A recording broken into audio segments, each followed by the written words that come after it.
Crystal Palace may have arrived at the Emirates without a manager and winless in 2023, but Arsenal had good reason to be wary.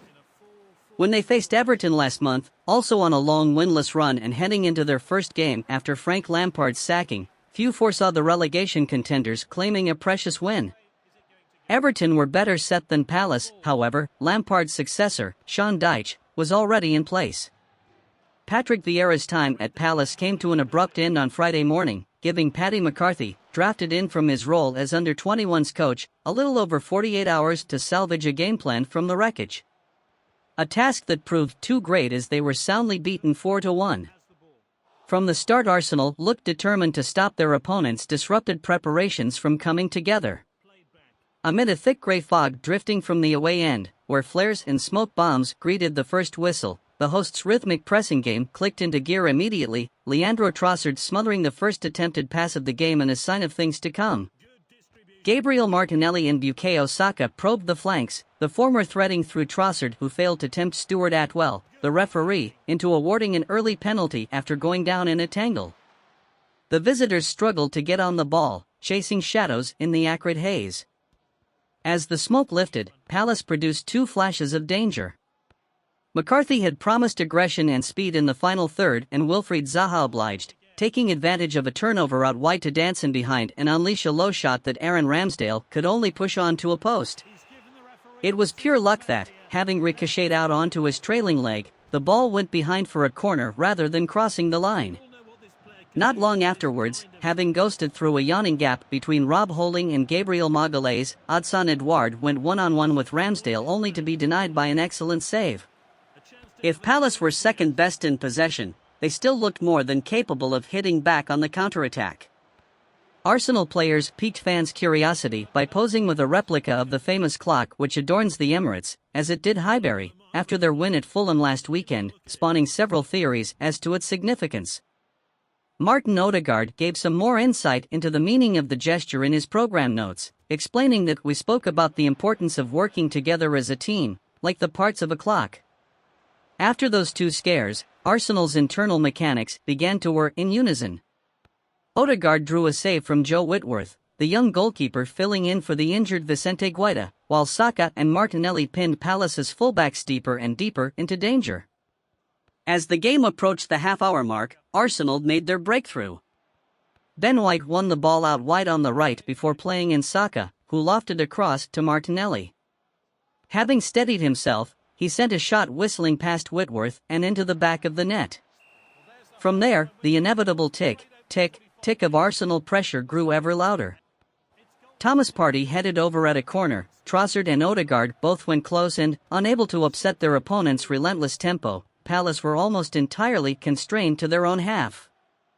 Just when it looked like they might make it to halftime with only a one-goal deficit, White played a beautiful 1-2 with Saka, who curled into the far corner to leave Palace visibly shattered.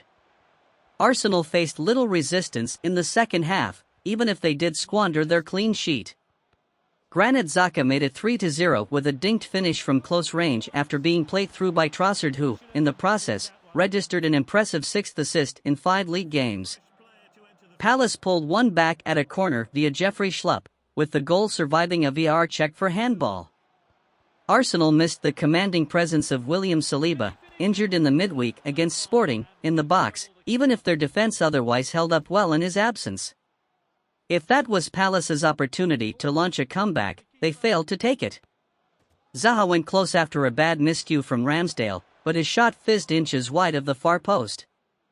After that, Arsenal's well-oiled cogs, coils and motors sprang back to life. Saka rounded off the win when Kieran Tierney, on as a substitute, teed him up inside the box after some outstanding play from Gabriel Jesus in the build-up. The home fans ended the game chanting Vieira's name, both a show of support for their former captain and an echo, even it still feels like tempting fate to say it, of past glories no longer feeling quite so far away. With Manchester City occupied by the FA Cup, victory takes Arsenal 8 points clear. After the stumble that began with defeat to Everton, they have momentum behind them once more. The trip to the Etihad next month may seem like a potential climax of the season, but wins like this one, the steady movements of the minute hand, will decide who wins the title.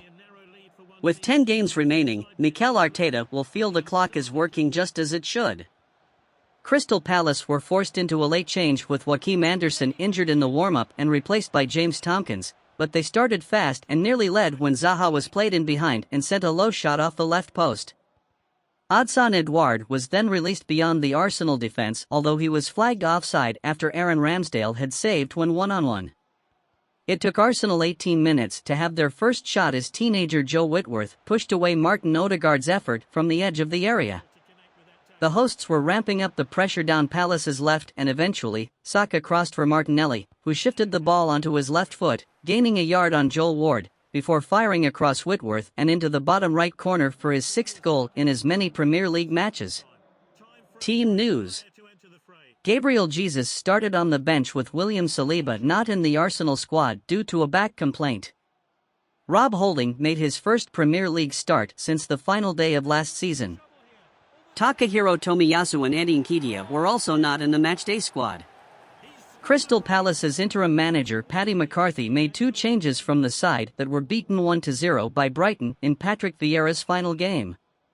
Nathaniel Klein dropped to the bench, replaced by Joel Ward, and Luka Milivojevic started instead of Albert Sambi Lokanga, who was ineligible to face his parent club.